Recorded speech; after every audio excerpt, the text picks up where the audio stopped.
کے حضرت سلامت رہے مسلک بیچارہ 5 نمازیں پڑھاتا ہے، ساری زندگی بچوں کو الف با تا سا پڑھاتا ہے، وہ بیچارہ ساری زندگی پیر بن ہی نہیں سکتا۔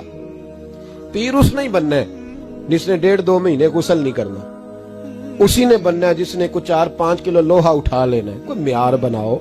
شیخ الحدیث ایسے ہیں جن کو میں جانتا ہوں، بیچاروں کی بیٹیوں کی شادیاں نہیں ہو سکی، پیسے کوئی نہیں، اور تم نے گوئی اور نعت خواں امیر کر دیے، جو جا کے گوئیوں کے پاس سور سیدھی کر کے تپلا سرنگی پہ وہ تم نے امیر کر دیے، کروڑ پتی کر دیے۔ وہ جعلی پیر جو دعا تک نہیں جسے مانگنی آتی، وہ کھرب پتی ہے، اور مسجد کا امام بیچارہ رو رہا ہے کہ چلو کہیں سے پیسے آ جائے تو میں بھی بچی کی کہیں نسبت کر دوں۔ میرے اپنے شہر کی بات ہے، ایک بڑا قیمتی بچہ جامعہ نظامی میں پڑھتا تھا، اس کے والد صاحب عالم تھے، اور بچہ میرے ساتھ بڑی محبت تھی، چھوڑ چھاڑ کے وہ بچہ کہنے لگا میں ساؤتھ کوریا جا رہا ہوں، میں نے نہیں پڑھنا۔ 2-3 سال سے چھوڑ گیا۔ اس کے ابا نے مجھے فون کیا کہ آپ سے بڑی عقیدت رکھتا ہے، آپ اس کو سمجھائیں۔ میں نے فون کیا، میں نے کہا بیٹا تو پڑھ۔ کہنے لگا حضرت صاحب ابا جی 35 سال مسجد میں رہے ہیں، میری بہنیں اس طرح کی ہیں کہ شاید کبھی غیر محرم کو میری بہنوں نے بھی نہ دیکھا ہو، تینوں کی تینوں قرآن کی حافظاں ہیں، فاضل عربی ادیب عربی کیا، سارا دن قرآن پڑھتی ہیں۔ تھک گیا میرا بوڑھا سفید داڑھی والا عالم باپ رشتہ ڈھونڈتے پر رشتہ نہیں ملا، کیونکہ ہم مسجد کی چھت پہ رہتے ہیں۔ ایک بی بی رشتہ دیکھنے آئی تھی، اور جب وہ چھت پہ چڑھنے لگی، رشتہ دکھانے والی اس کو لے کے آئی، چھت پہ چڑھنے لگی تو چڑھتے چڑھتے کہنے لگی اوہو یہ مسجد میں رہتے ہیں، میرا بیٹا سسرال آئے گا تو دوستوں کہاں بٹھائے گا، میں نے نہیں کرنا رشتہ۔ کہتے ہیں منت کی میرے باپ نے کہ چھت پہ جا کے دیکھ تو لے۔ کہنے لگی نا بھائی رشتہ نہیں کرنا۔ اتنا ظلم اس قوم نے کیا، اتنی زیادتی۔ کہنے لگا صاحب میں نے نہیں پڑھنا، میں نے مال کمانا ہے، اس لیے کہ میری بہنیں روتی ہیں۔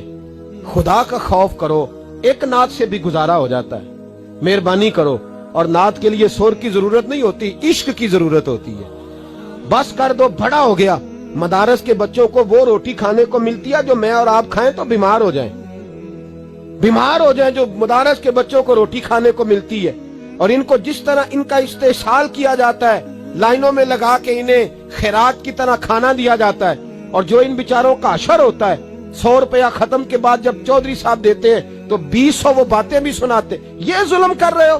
ربیع الاول آئے گا تو یہاں جناب میلے لگیں گے، اور یہاں حالت یہ ہوگی کہ 25,000 50,000 60 کہاں سے آیا تمہارے پاس پیسہ؟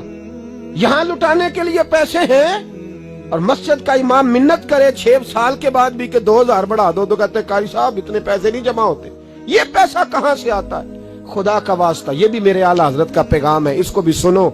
اعلیٰ حضرت سے جب کہا گیا نا ہمارے تو اللہ خیر کرے نعت خاں اور میں وہ کوئی پیسے پھینکنے آتے ہیں محفل میں تو منع کرتا ہوں۔ کیوں؟ اس لیے کہ جب دتھیوں والے پیسے لے کے آتے ہیں نا مسجدوں میں اور محفلوں میں تو فرنٹ سیٹیں پھر دتھیوں والوں کے ہاتھوں میں ہوتی ہیں۔ غریب محفل میلاد میں بھی چھپ کے بیٹھتا ہے پیچھے، اور نعت خاں بھی یاد کر لیتا ہے کہ زیادہ نوٹ کس نے پکڑے ہوئے، زیادہ نوٹ کس کے ہاتھ میں۔ وہ پھر کہتا ہے حاجی صاحب اے شیر تہاڈی نظر جے۔ میں کیا بدبختہ، نبی پاک دے نام دا شیر بھی بندے دی نظر ہو سکتا ہے، جس میں حضور کی تعریف ہو رہی ہو، بندے کی نظر کس طرح ہوگی؟ شرم کرو، ڈرو اللہ تعالیٰ۔ صرف دولت کی خاطر یہ بھی فکر رضا ہے، کروں مدح اہل دول رضا، میں کروں مدح اہل دول رضا، پڑے اس بلا میں میری بلا، میں گدا ہوں اپنے کریم۔